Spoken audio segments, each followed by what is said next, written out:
Aaron Brockett was a guy who found his call to ministry later, a little later, as in his freshman year, found out, you know what, I think this church leading thing is for me. Switched his major and never looked back. Dave Jameson comes from, of all places, the NBA, and also took a maybe non-traditional route, but as kicking butt at Traders Point. Are you ready? Please give an institute welcome to Aaron Brockett and Dave Jameson.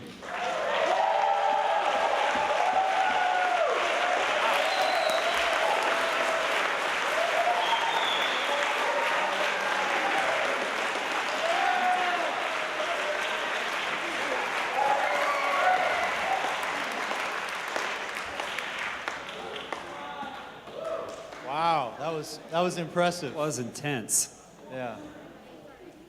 It's good to see you guys, and it's been, you guys care if we sit down? This is the first one of the year for you, so I think we're setting precedent here. So we like to kind of keep it a little bit casual, and it's an honor to be with you. We've been looking forward to being with you guys for a while, and love this kind of environment where we can hopefully, I only really want to share what's going to be helpful and beneficial to all of you. We've got a few things that we want to talk with you about. I've got a graph that I want to throw up on the screens. It's been something that's kind of percolating inside of my heart as far as it relates to just church leadership.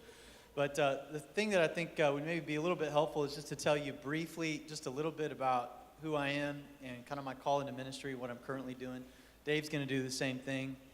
Dave and I have been serving in the same church for about the same amount of time, about the last 7 years, and there's been a lot of really cool things happen over the last 7 years that we want to kind of tell you about and then and articulate. So first of all, I am from Southwest Missouri. I never ever thought that I'd ever go into ministry. I don't know how many of you, that would be your story as well. My grandfather, part of the reason is because my grandfather was a preacher, and he was a good one, but he was very traditional, kind of hellfire brimstone, not real nurturing. When people said Reverend Brockett, I'm always looking over my shoulder looking for him. And I was kind of a shy, kind of reserved, I'm still very much kind of introverted in my personality. I thought you had to be like a flaming extrovert to go into ministry, that it was basically a decision between being a salesman, being annoying, or a pastor. And you were like, I think I'll leverage that and maybe go into preaching. I never ever saw myself in that light. Basically, when I was 6 years old, the only thing I really remember is sitting down with the pastor of the church that I went to, and him sitting across the table from me, asking me a bunch of questions about Jesus and God and the Bible, and I gave him like these one-word answers, like, do you believe that Jesus is the Son of God? And I was like, yeah. Do you believe the Bible is God's Word? Yeah. And he basically turned to my mom and dad, and he goes, yeah, I think he's ready. And I was like, ready for what? You know, I had no idea. I was 6 years old, got baptized, and I believed in God, but it was a very minimalist understanding of what that was. So that set the stage for me to be a classic nominal Christian. And so I just kind of grew up in a Christian environment. I grew up in a Christian school, basically going through the motions. Was not a horribly bad kid, was not a really great kid, just kind of in the middle. And when I was 17 years old, God providentially placed a couple of friends in my life that were, as iron sharpens iron, one man sharpens another. And God used those guys in a significant way. And I was 17 years old, sitting on a park bench outside the school that I went to, reading Romans. And Romans will mess you up in a good way. And I was reading Romans chapter 8, and the way I would describe it is the Holy Spirit hit me like a Mack truck. And that's when I really feel like I grasped what the gospel was and gave my life to Christ. Still didn't know what I wanted to do with my life, though. And Ozark Christian College was in the town that I grew up in. And those of you I've heard that Ozark's kind of a rival. Or maybe they're just not worth it, I don't know. But I grew up in that town, so I was like, I'll never go to Ozark. And I was friends with one of my best friends. His dad was the president, and I was in his house a lot. And so I ended up not knowing what to do, went to Ozark my first year, and just thinking, I'll take some Bible classes. I need to grow as a Christian because I haven't been, and then I'll transfer out and go to the university somewhere. Went my freshman year, felt called into ministry, felt called to preach. It was a very much of a, I wish I could go into it, but it was very much a supernatural sort of a deal. I didn't want it, I resisted it, but felt as if God was saying, no, this is what I want you to do. Started preaching in really small churches when I was in Bible college, any place that would have me. My sophomore year in college, I started preaching at a church of about 15 people, an hour north of campus. The same 15 people every single weekend for the 3.5 years that I was there. It was a little tiny rural church out in the middle of a field. My wife and I started dating at that time. She'd go up with me, and the whole church came to our wedding. They all sat on the second row. They all fit on the second row. The church had one elder. He was a farmer, so I'd go and I'd preach at the church. I'd go make calls after the service, and then I'd go hang out at his house in the afternoons and ride around in the tractor with him. And God did some really cool things during that time. Graduated from Ozark, didn't fully know what to do, which is why I would really affirm this institute and what's happening here, because I graduated and basically they handed me a diploma and I had no idea what to do next. And so kind of floundered for a year or two after I graduated. Basically went into the school library, pulled open a notebook. They had all the churches within a tri-state area that were looking for lead pastors, and I sent a cover letter and a resume to all of them that were looking. Got rejected by all of them in the worst way, like in a letter that basically said, you're not qualified, nor do you have the ability or the experience. And I was like, thank you, why don't you just punch me in the throat while you're at it? And so I kept all those rejection letters and had no clue what to do. Finally, one church in Southern Illinois, is a church of about 180 people. I was 23 years old. They invited me to come and to be the senior, if you can be a senior pastor at 23. And I came and started preaching at this church, and then I was driving up to Lincoln Christian Seminary in Lincoln, Illinois to take classes.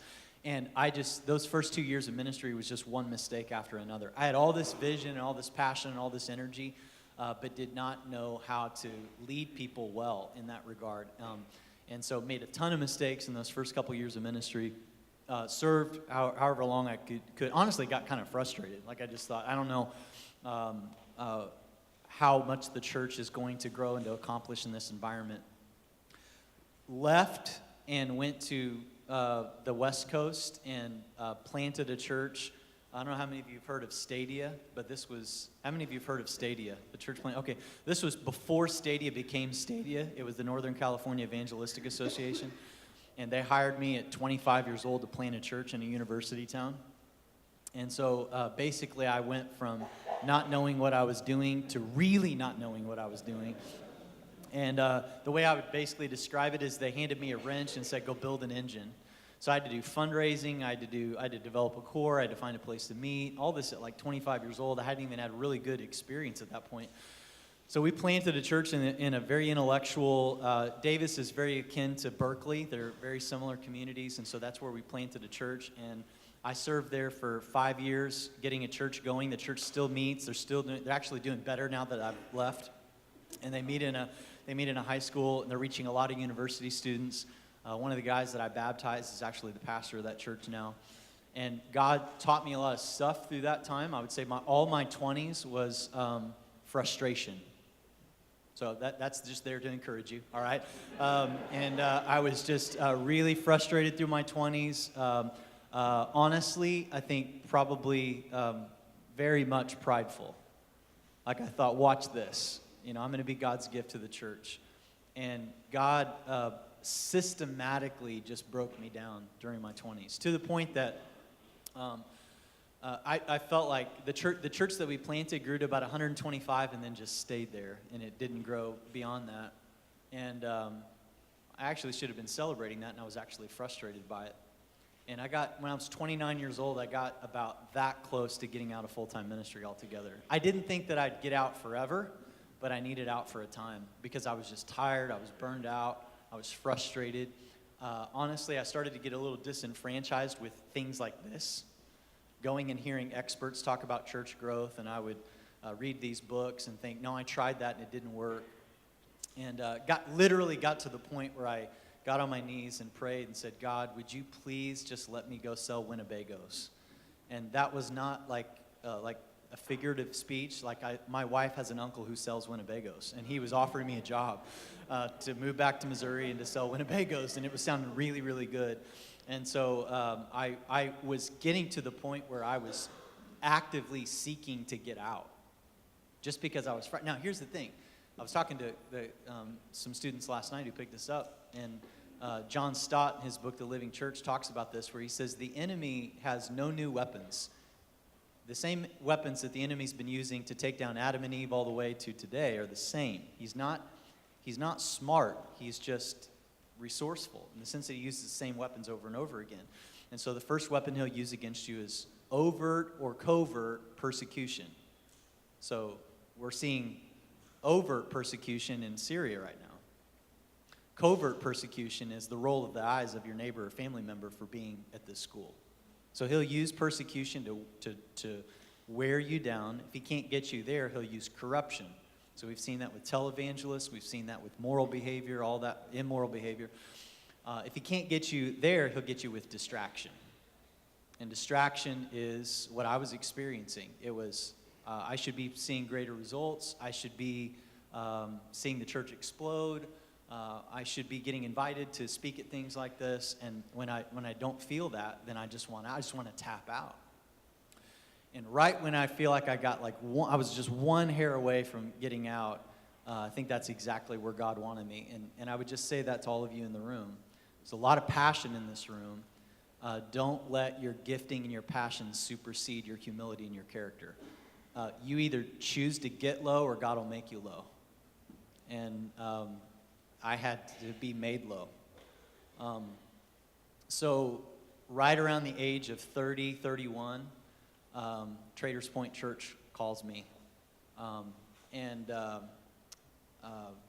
It's a church that got started in 1834. This is a really old church. I think Andrew Jackson was president during that time. Traders Point, a lot of people ask about this. What's the deal with the name? There's a section of northwest Indianapolis where back in the late 1700s, early 1800s, as people were traveling west or traveling to Chicago, that's where they would stop to trade their goods before they headed on. So our church got started right in that center, Traders Point. And so the church, actually the very first name of the church was Ebenezer Christian Church. We changed the name, thankfully. And it got changed to Traders Point. It got started in 1834. Was a small country rural church for most of its existence, all the way up to about the late 1970s. So it was a church never bigger than 300 during that time. Most pastors in the church only stayed about 2 or 3 years and then moved on. In the 1960s, a guy by the name of Dave Roberts came and served the church longer than any other pastor in its history, which shows that long-tenured pastors produce healthy churches.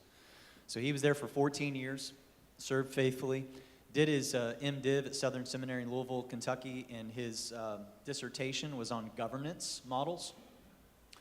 Nobody was studying governance in the 1970s, were they? Somebody's chair just broke. But I don't know if to your knowledge, was anybody studying, was anybody studying governance models in the 1970s? To your knowledge, no. Dave Roberts his dissertation was on governance model. If you don't know what a governance model is, it's basically how is the leadership structured? How is the eldership structured? Is it an elder-led, purely elder-led church, or have they allowed others to lead in that? So he basically gave his dissertation to the elders. It's like 1981.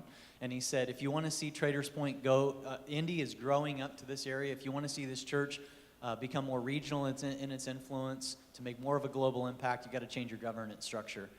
Goodbye, I'm going to go teach at Milligan. And the elders took that dissertation and did something radically unheard of. They said, let's do it. So the next guy they hired was Howard Brammer, and they changed their governance structure. Not completely, but they changed a lot. And Howard was at Traders Point for about 25 years, and the church grew from about 300 to 2,000. In the early 2000s, I'm talking about the decade now, in the early 2000s, about 500 or 600 people left to go plant another church, which took the bulk of the young adults out of the church. And so they planted a church, and the age of the church went dramatically up. At the same time, Howard was getting up there in age himself. and he was diagnosed with Parkinson's. So Traders Point had this great history, grown to about 2,000, and now it was plateaued for about 10 to 15 years. Howard relocated the church to the property that we're on now. It's about actually we bought some additional property, so it's about 125 acres total.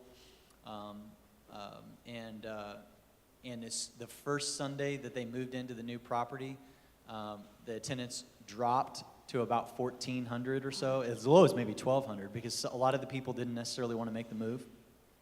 And Howard announced his retirement because of Parkinson's. So the church was in a really precarious position. 2,600 seat auditorium, 1,400 in attendance, maybe 900 of that was adults. Here I come, Winnebago salesman, right? And so I was 31 years old. The elders called me. They said, hey, we heard you preach at such and such. We're kind of doing a search. We want to know if you'd be interested in this. And honestly, I'd never served in a church that large, like on staff.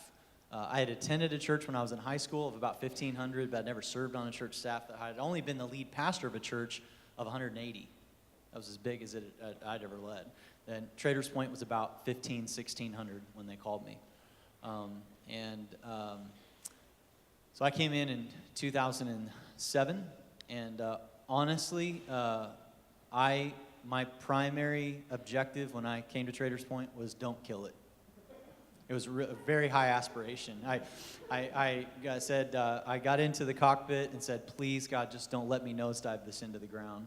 It's a church that maybe not all of you have heard of it, but it's well known somewhat within our movement around the nation. Howard was a well-loved pastor, and I didn't want to be the guy that said, oh yeah, Aaron Brockett, he's the guy that killed that church. And so I came in 2007 and really did not feel compelled. Like, this is maybe different than what some of the leaders will tell you that will come into this. I didn't feel really compelled to cast specific vision.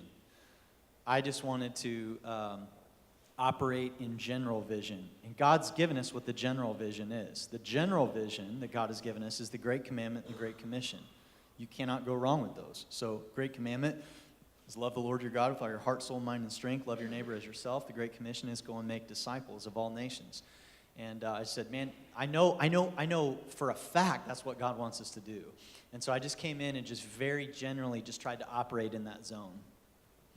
And realizing a couple things. Number one, I can't cast specific vision for this church until I come to understand the culture of Traders Point, our history, our present, where we're going, what the culture in which we are. Dave will talk about this in a little bit, about what's around us as a church and just the different dynamics culturally. We have extremely affluent people that live right next to our church, and then we have inner city, in different demographics, and this kind of a melting pot around us. And so we came in and just basically began to cast general vision, operate in that mode, and then God's begun to just really do a remarkable thing over the last 7 years. And I feel like I've grown up at Traders Point. I'm 38 now, and I feel like I've finally got my feet underneath me. And I'm really excited about what God's doing within our church. So when I got there, we were running about 1,600 on the weekends. We had about 23 people on staff. Now we're running about 5,000 on the weekends. We have 80 people on staff. And it terrifies me. So I don't say that pridefully. I don't say that like, wow, we just want to keep it. It's actually a lot of headaches. It's actually very intensive. And I'm constantly feeling like I need to learn, and constantly God is humbling me in that. So there's a phrase that we've actually thrown out to our church that we use to really try to capture the philosophy of ministry in our church is we want to be humble and hungry. And one of the things I've found with a lot of churches and church leaders is that we can be prideful and content. And so we don't want to be prideful. We want to be humble about what God's doing. I said this earlier in one-on-one meetings. I'm under no illusion that God's like special blessing is on me. Like I could leave Traders Point and go to another church and see the same thing happen. I don't think that could be the case. I think that there's just something very unique that's happened at Traders Point. So we want to stay humble about that, but we also want to be really hungry. 5,000, big deal. There's like over 1 million people in our city that don't know Christ. So the job is monumental that's in front of us. So that's kind of a little bit of a backstory as to who I am, and then Dave's going to share a little bit about his story and his testimony. It's way more interesting. He played in the NBA. I just played 2A high school basketball. But Dave's going to share a little bit of his story and his testimony, and then a little bit of our processes. Dave was the very first hire that I made after I got to Traders Point. Dave is a brilliant strategist. He's got like a photographic memory. He remembers things that I said in meetings that I forgot a long time ago. That's why I brought him. And then we'll talk a little bit about kind of our processes and vision. And then there's one little graph that I want to show you that I really believe that God's kind of percolating in my heart that is very helpful for what we do as a ministry. So, Dave, why don't you go ahead? Great. It's awesome to be here with you guys. My story is a little bit different. I grew up in a non-religious, non-Christian home.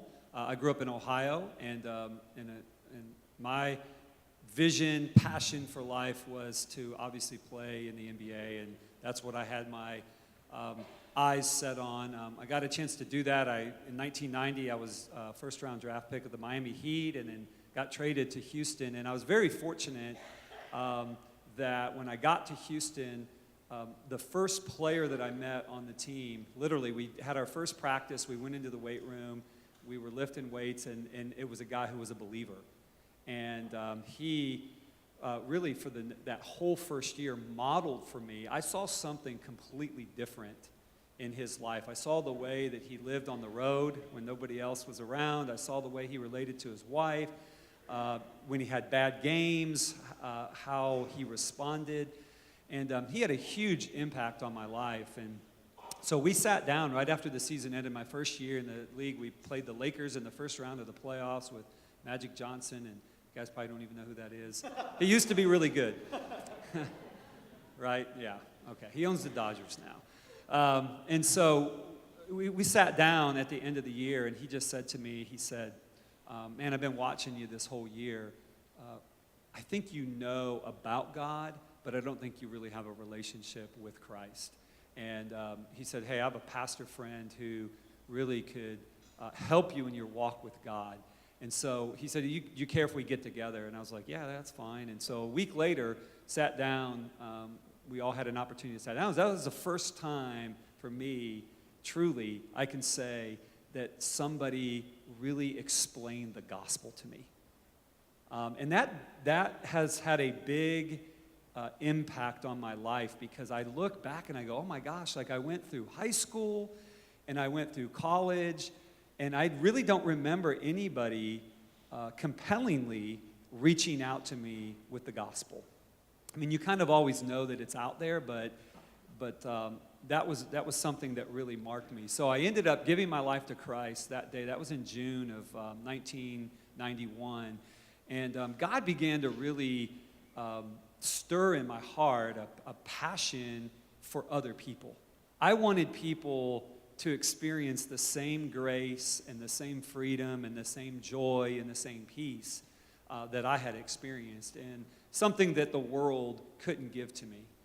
I always thought, man, if I make it to the NBA and get everything that this world says that you need to have, you know, the money, the fame, the cars, the clothes, all that stuff, and especially in this generation, I heard someone say like a year ago that the biggest thing for this generation is not as much character or substance, but it's popularity. And hey, if I can just be popular, that's good. And so I had a chance to do all that and get my dreams at 22, 23 years of age, and was still like, you know, lost. And so I gave my life to Christ, and God began to change my heart for ministry. And so when I retired in 1995, I went into full-time ministry and had a passion for that. And just a little thing I want to share with you guys. I had an interesting experience, and Aaron hit on it a second. I honestly thought that when I told people that I was going to go into full-time ministry, that I was going to get applause. I really thought people, like my parents, I thought they'd be like, oh, we're so proud of you. And all my friends would be like, oh, that's so noble. And that is so great that you want to do that. And I was like utterly shocked. And the most shocking conversation I had was I remember I had just gone into full-time ministry, and I was doing an internship, and I called my college coach. He had called me, wanted some information, my former college coach, and he said, "What are you doing now? You know, you were an academic All-American, first team, you were this, what are you doing?" And I said, I'm going into full-time ministry. And he literally said to me, "What a waste of potential." And he's just like, "Man, you had so much potential. Why would you waste it doing volunteer work?" And at that time I was, which was tough. Why would you waste this? And it was interesting. I was doing a Bible study at that time. There's a book called A Making of a Leader. A guy named Frank Damasio wrote it. And in it, I was studying about the call of Moses. And it just, how Moses, it said that he forsook the passing pleasures of sin for a season, seeing him who was invisible, seeing the reward. And it was like, it was so funny. I get off this call with my college coach. I go to do my Bible study that day. That's the lesson I'm actually studying. And it was like God was just speaking to me saying, what I want to use you for and what I have for you is so much greater than what this world sees or what these things you could have done. And so I've been extremely privileged to serve with Aaron the last 7 years. I was getting a chance to share with Andy a little bit earlier to see people's lives impacted for eternity. We've had, and I don't say this, I say this very humbly. I mean, I think we've had like over 2,100 baptisms in the last 5-6 years that we've been there. And it never gets old seeing people authentically come to know Christ. And, so it's been so worth everything that, any of the trials and things that you go through to be a part of something like that. What I want to share, I want to tee it up for Aaron a little bit here, is that one of the things I've been amazed with at Traders Point, I'm a big guy that likes to study culture. I was unchurched for 22 years, so it's like I'm always thinking about, like, what's the person who's completely unchurched? Like, what are they thinking? Like, when they come into this service or when they get a chance to engage with the gospel, like, what are they thinking? And one of the things so I was just in Jamaica this summer, and I was working with pastors, and the area that I was working in, they're losing the next generation. They've had about a 20% decrease in affiliation of people and the next generation of young people are not going to church there. And I've been amazed at Traders Point because here's a 173-year-old church that how do you make the transition where the message doesn't change, but the methods do? And able to really effectively reach people and reach the community. And I've seen us do that really, really well over the last 6 to 7 years, where our core leaders in our church has been willing to say, okay, hey, look, the message is not going to change, but the way that we present this and the methods in which we do have to change. They have to change. And when I was in Jamaica, I shared a story, and a lot of you guys might know this story, but at one time, I think Kodak had a 93% share of the photography industry. And they currently have, I think it's like less than like 5%. They went from a 93 to a 5%. And it was interesting, the guy who developed digital photography actually used to work for Kodak. He brought it to them and said, hey, here's an idea that I have. And they said, no, we don't want to get into that because we don't want to compete internally. And what it was is they thought they were in the photography industry when they were actually in the imaging industry. And they lost. And so our churches today, I mean, we know all the statistics. I mean, there's a great book out called The Great Evangelical Recession. And we know what's going on culturally. 80% of churches are plateauing or declining. Of the 20% that are growing, 17% are growing through transfer growth. Of the 3% that are growing through non-transfer growth, 2% are growing through come and see models, 1% are growing through grow and tell models. So we have a lot of, we're losing a lot in the culture. And one of the things I've appreciated is how we've been able to stay true to who we are, to the biblical mandates, but yet be effective in really reaching out to the culture right around us. And Aaron does an amazing job of leading us in that. So, I think that there is one of the most effective jobs of a leader. The primary task of a leader is to define reality. So you can't walk around going, "Hey, man, actually things are not as bad as what we think they are," and but you also can't be pessimistic either. So what Dave just talked about, statistically things aren't great. The average lifespan of the typical church is 40 years of fruit before that church begins to plateau and decline and eventually close its doors. About 3,000 churches a year close their doors for the last time. We're only planting about 1,500 churches a year. Of those, 60 to 70% don't make it. So you do the math. Are we gaining ground, and we're seeing massive population growth. So statistically, things aren't good. The culture is actually growing more and more secular. We're following the patterns of Europe right now in America. And yet, here's the glimmer of hope in this, is that nowhere in my lifespan or in my lifetime do things look more like the first century than right now. And in what cultural condition was the New Testament written? First century Rome. I just described it. So preaching through the epistles is never been more relevant in a long time. And the gospel can still survive and spring. Actually, the purest forms of the gospel exist in this environment than Christendom. And Christendom is this idea that we're going to make everybody Christian, and the government's Christian, and our Kool-Aid's Christian, and our clothing is Christian, and there's nothing necessarily wrong with that. our mints. But what it does, testaments. But what it does is people grow up thinking that they're Christian just because they were born into it. That was my story. It's like, Aaron, are you a Christian? Yeah, absolutely. My grandfather's a preacher. That would have been my answer. Not an articulation of the gospel. It's like Dave saying Dave knew all about God, but he didn't know Christ. Now you get honesty. Now you get people that are like, I don't even know what you're talking about. I think I'm against that. And so this is actually where the purest forms of the gospel can take shape. I see two big errors that the church often makes, and this kind of gets to a little bit of what I want to talk about. When it comes to this kind of dark culture in which we live, where people are either agnostic, atheist, or antagonistic towards the church or towards the message of the gospel, is that what you'll end up seeing is a lot of churches just digging their heels in and saying, well, we're just going to give them the truth.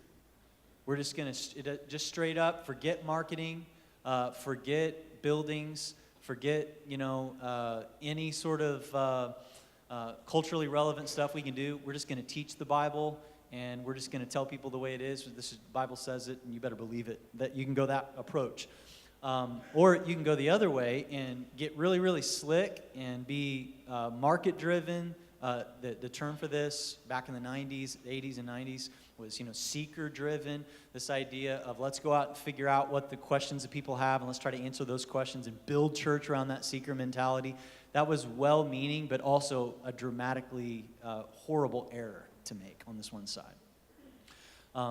And I think that liberal theology got its birth out of Christians who felt like they needed to apologize for the simplicity of our faith.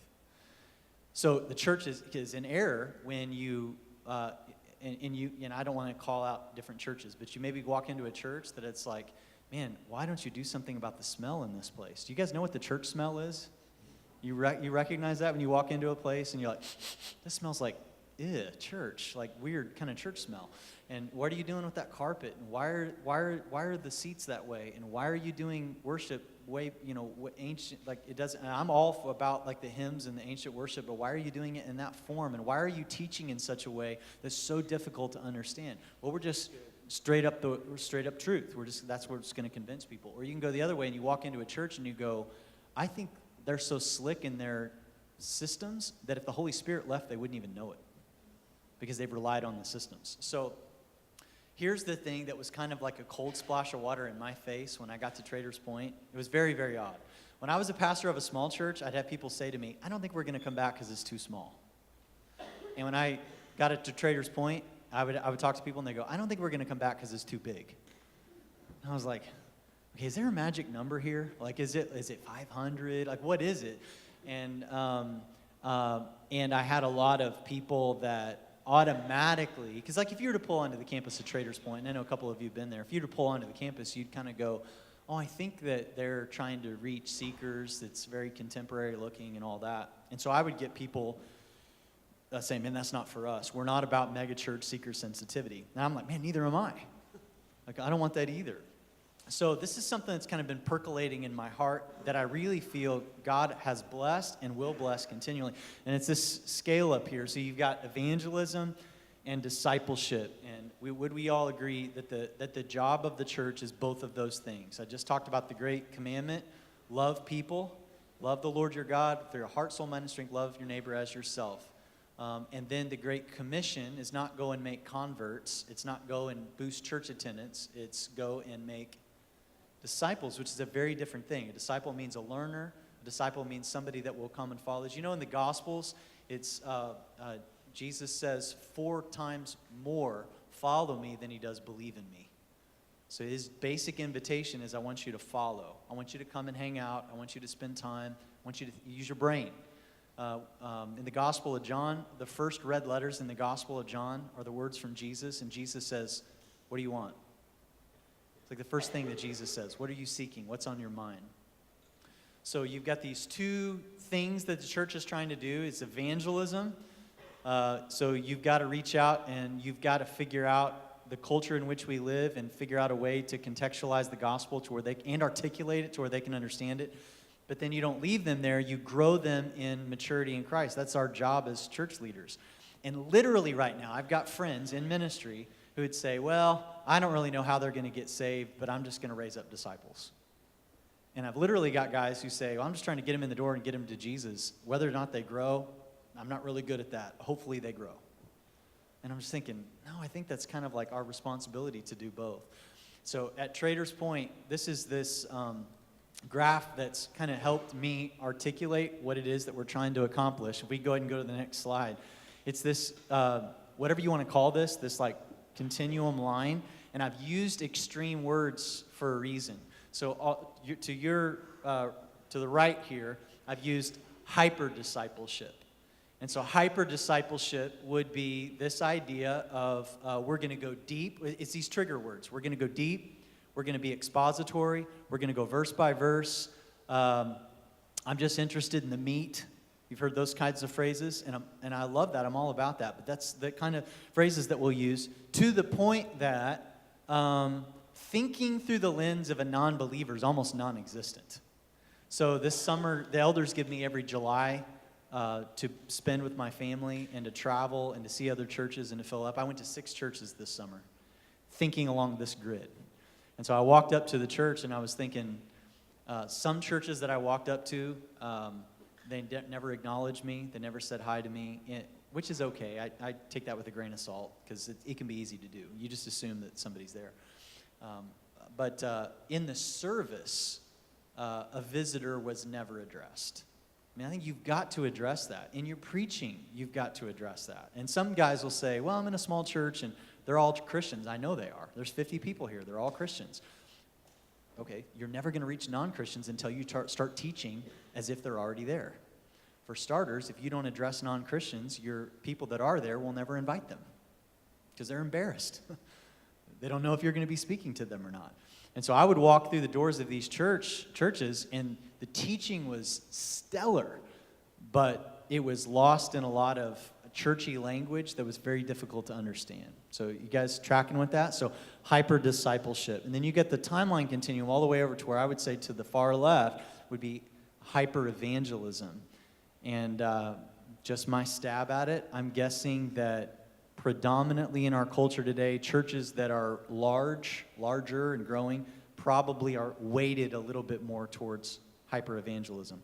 What I mean there is and you might have heard these phrases before, it's kind of like watered down, maybe shallow, user-friendly, applicable messages, very contemporary worship, all that. Now, let me say this before we have a tendency to demonize who we're not.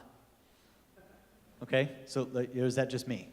All right, so don't do that. I want to be very clear. If you're in between those two dark markers on either side, you're a believer, all right? You're a Christian. You're a brother or sister in Christ. But here's what I want you to think about. Here's another thing that I'm beginning to figure out. Your theology is influenced by your personality. So some of you that are maybe introverts, you're more cognitive, you're analyzers, you might have a tendency to lean towards hyper-discipleship because that's your personality. And that's a good thing. It's the way God's wired you. Some of you that are extroverts, you love the party scene, you've got a super big heart for people, you maybe have a tendency to lean a little bit more towards hyper-evangelism. That's totally fine. Understand, though, where you're weak. And so I have a tendency to be a little bit more towards the right.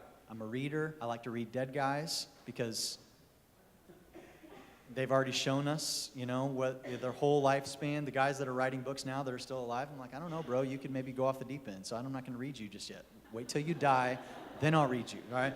So I have a tendency to be a little bit more towards the right there, but you know what that means? That means I got to lean the other way. I got to lean into some people that maybe see this through the other lens. So here's what I want to show you. The danger of churches that are hyper-evangelistic, meaning you're pegged all the way on that far left line, is you go one more step, you're into heresy. And that's not a good thing. That's a really bad thing. And here's what I'm on. I serve on like 2 or 3 boards of Christian organizations. One's a church planting organization. One's a publishing committee. And one of the things that I'm seeing is the slow leaking of liberal theology into a lot of our movements right now. And what that is it's Christians who are embarrassed over the simplicity of our faith and some of the cultural implications of faith, primarily dealing with sexuality.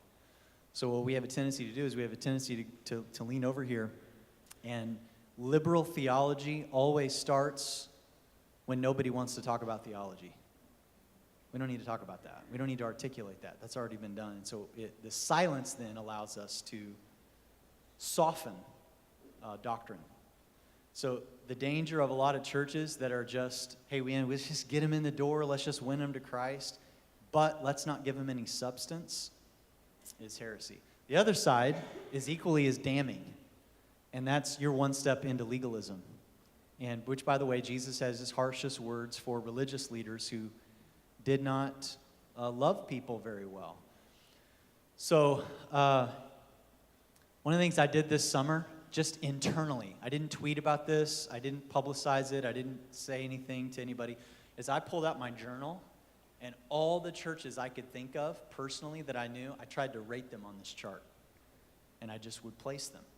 And I'm not making that public at all because I don't want that to get back to any church and then them feel hurt that I put them on the category anywhere. This was just my assessment, and it could be wrong. I came back from study break, I taught this to our staff, and I had each of our departments place themselves on this chart, which was utterly fascinating. Because our youth ministry pinned themselves maybe on that second hash mark towards hyper-evangelism. Our children's ministry placed themselves on the second hash mark of discipleship. And can you say whiplash? Like our kids know the Bible better than our high school students. That's very fascinating. And so one of the things that happened is our high school ministry guys, they were like, you know what, we've been killing it in evangelism. We need to do a better job teaching our kids substance. And they arrived at the conclusion. It wasn't me going to them saying, man, guys, would you deepen up your teaching? It's soft. They actually came to that conclusion on their own. I had our IT guys rate themselves. They were like, man, we just show slides and do lights. It's like, no, you don't. You're on this chart. And so I had them chart it personally where they're at. And you could even tell, even your personalities have a tendency to influence where this is. Here's where I want to say, wherever you happen to be individually or in the church that you lead or are a part of on that chart, and once again, let me reiterate this. You're between those two black lines. You're a brother or sister in Christ. We don't need to demonize each other. We just need to be aware of our weaknesses. So here's the implications. There are implications if you're on the far left or far right that you need to be aware of and deal with. So if you're on the far left with hyper-evangelism, one of the factors is going to be the Bible translation you use and teach out of. So if we go to the next slide. So you just need to think through that. Here's just my observation, and I'm actually a fan of all the Bible translations that are out there. But guys who lean towards hyper-evangelism are going to primarily teach out of the New Living Translation or the Message. And I don't have a problem with either one of those things. I think Eugene Peterson is brilliant. I think that he's a Bible scholar. I think that he's unfairly has gotten tagged because of the Message. It's not some young kid just trying to make the Bible cool. He's trying to make it accessible. I just wouldn't teach out of it. I read it to help further understanding.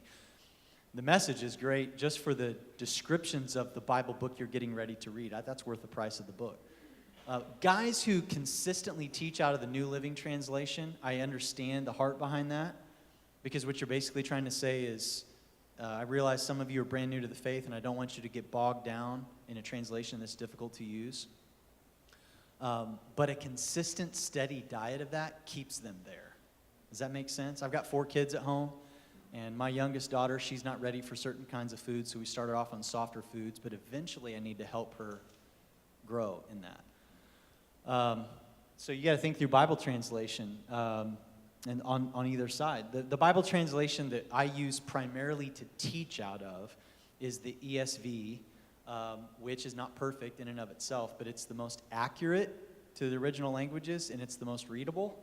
But it still can be kind of difficult to read in some places. I was teaching out of John a couple weeks ago. In the middle of my sermon, I'm reading through it, and I'm like, whoa, this is like kind of hard to understand. And I actually just said to people, that wasn't very easy to understand. Let me break it down for you. So here's the thing. I have a friend of mine who preaches at a church out west, and he said, he goes, I am a gospel guy, but you'll just never hear me use that word. And I was like, you'll never use the word gospel? And he was like, no. I was like, why not? And he goes, because unchurched people don't understand it. And I was like, take 5 seconds and define it for them. And then they'll know. So our job as teachers and preachers, is to take, one of my primary things as a Bible teacher is all I'm trying to do is take the material off the top shelf and serve it up where everybody can get it. So I'm in the Gospel of John right now. And I'm teaching, it's a 33-week series. So I stood up in front of our church and I said, we're starting a brand new series today, and it's 33 weeks long.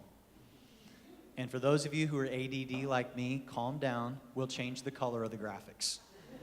Because it's not sermon content that people get tired of.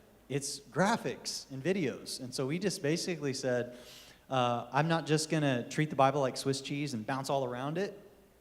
And I'm not demonizing those who do, but I'm just saying I don't want to belabor a book of the Bible to where you're sick of it, and I also don't want to skip through it so fast we don't do it justice. We live in such a biblically illiterate culture. My philosophy of ministry, you get the dude, I got a real quick heartbeat for young, skeptical men, primarily because that was my father. My dad was a young, skeptical man who grew up in a preacher's home who wasn't nurtured. And every single Sunday when we would drive home from church, my biggest vivid memory is him making fun of the sermon. He'd make fun of the sermon. My dad has a real sharp sense of humor. I learned a long time ago to never go toe-to-toe with him because he'll cut you to the quick. And I just hear him make fun of the sermon, just mercilessly rip it apart. And in the providence of God, that was my first homiletics class. Because when I write a sermon or when I'm preaching a sermon, my dad's voice is in my head. So when I stand up and make some sort of a point out of the Bible, I go, oh, my dad would shred that. And so in the middle of my sermon, I'll go, you know what, some of you are thinking this right here. And I'll see some of the dudes be like, what's he, like he knew what I was talking about. And so I've got like a real, there's a guy who owns a gym that goes to our church, and he's actually in our membership process right now, but he's been my personal trainer for the last 6 months, totally unchurched guy, and doesn't know anything. Like when the movie Noah come out, he's like, hey man, instead of reading the Bible, I think I'm just going to go see that movie. Is that all right? I was just like, okay, the big rock dudes, those are cool, but I don't think they're in there. All right, so, but he just doesn't know anything. But when I'm preaching, I'm thinking about him. I'm not afraid of using words like gospel. I'm not afraid of teaching out of the ESV. I'm not afraid of teaching him theology, but then serving it up to where he can actually process it, chew on it. And that's the definition of maturity. We're not just trying to get them into heaven. We're trying to mature them in Christ. That's the Great Commission. Make disciples. So Bible translation, you got to think about that. Let's go to the next one. I would say this: theology and doctrine are oftentimes secondary to methodology. And I'll talk to some well-meaning Christians who will say, we don't want to talk about theology and doctrine because that's divisive. I was like, no, it doesn't have to be. Actually, clarity on that's really important. There's a little book you might jot down, you might pick it up. It's by J.I. Packer and Thomas Oden called One Faith, an Evangelical Consensus. J.I. Packer is a Calvinist, Thomas Oden is an Arminian, and they're friends. And they have basically taken all the creeds, all the catechisms, all the doctrinal statements of throughout church history, both that lean Calvinist and both that lean Arminian, that are solid and have stood the test of time, and they've condensed it into an evangelical consensus. And it's a great resource to have. So theology and doctrine don't need to be secondary to methodology. There's one church that I'm thinking of right now that I went to. I love these guys. They're precious brothers. That none of their beliefs are online, and when I ask them what they believe, they don't want to talk about it. They're like, it's not important. We're just trying to reach people for Christ. I was like, no, it is important. So if you're leaning towards hyper-discipleship, go to the next one. Theology and doctrine should inform your methodology. So have a theology, but let it inform. And then understand where you're weak and where you're strong. I have a good friend who is 5 years younger than me. He just wrote a commentary, which made me feel stupid. But he just wrote a commentary on the Gospel of Matthew. He preaches at a church down the street from us. And I was going to lunch with him the other day. And this church is very much it's a Bible church. They do one service. It's 2 hours long. The sermon series are like a syllabus. It's like, okay, last week we were in 1 Peter, verse 2 and 3a. This week we're going to cover 3b and 4. Buckle up, all right? And so, and he'll teach on it for a long time. And I was meeting with him talking about this, and he said, here lately I've stood up right before I preach, and I've said, hey, it's good to see all you guys. My name's Drew, and glad to have you here. Why don't you turn to 1 Peter 2? And he said, I've started getting all this criticism from our people. I was like, for what? And he goes, for telling them my name. And I was like, what do you mean? And he goes, they were coming up to me after the service saying, why are you telling us your name? We already know your name. And he was like, yes, but there might be visitors. Never even dawned on him. They're like, oh, really? There's visitors here?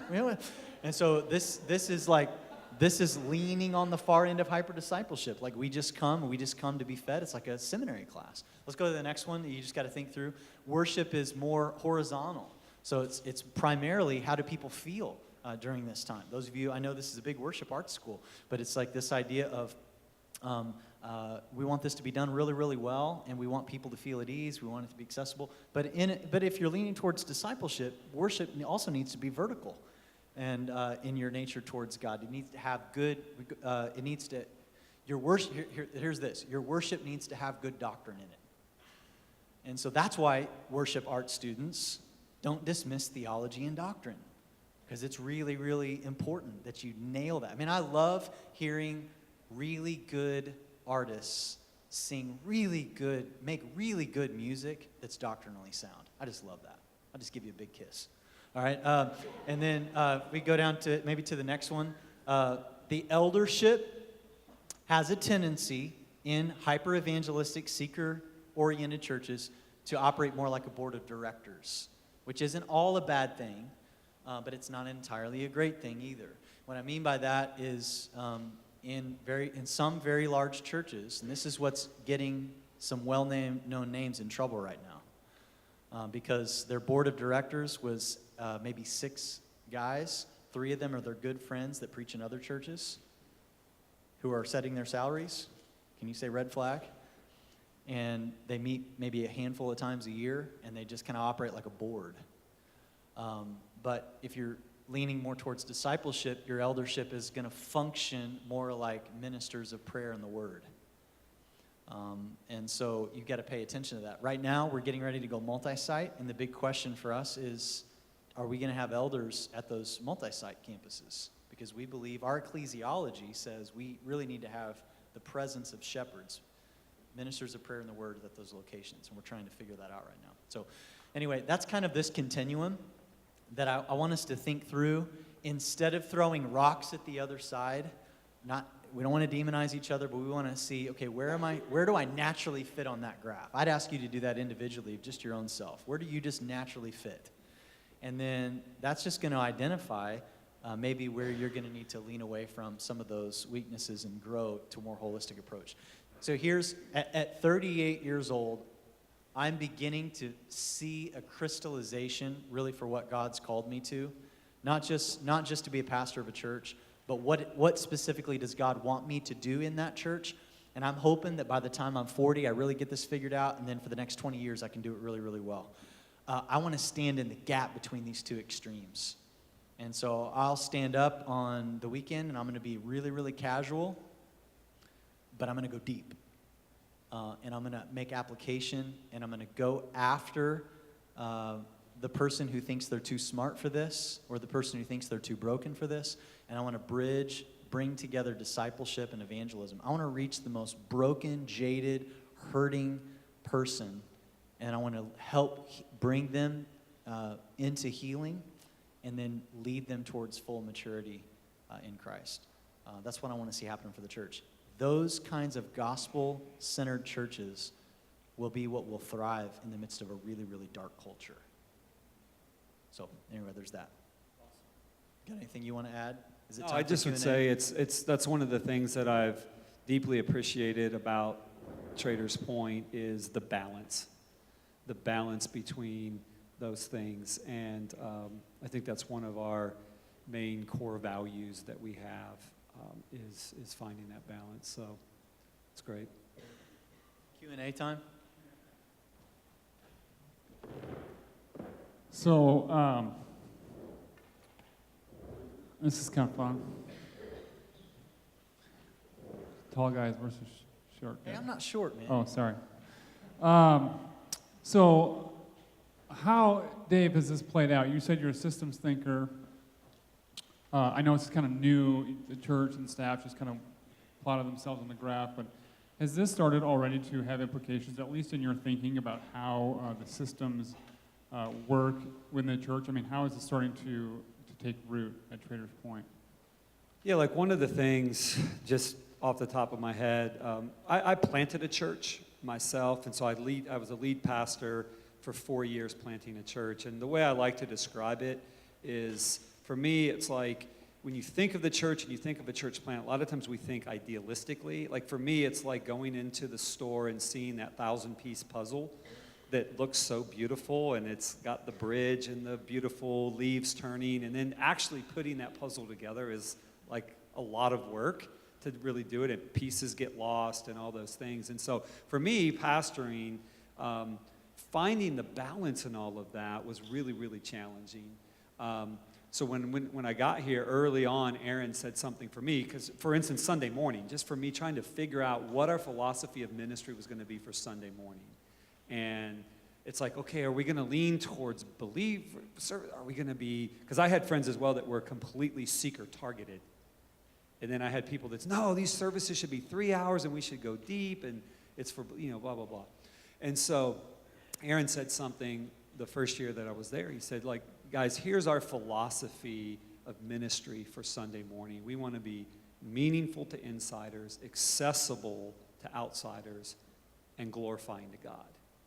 And that was such a, something that brought such alignment to our church, and being able to then build around that.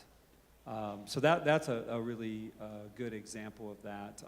Do you want me to get into like different system type things? I don't want to.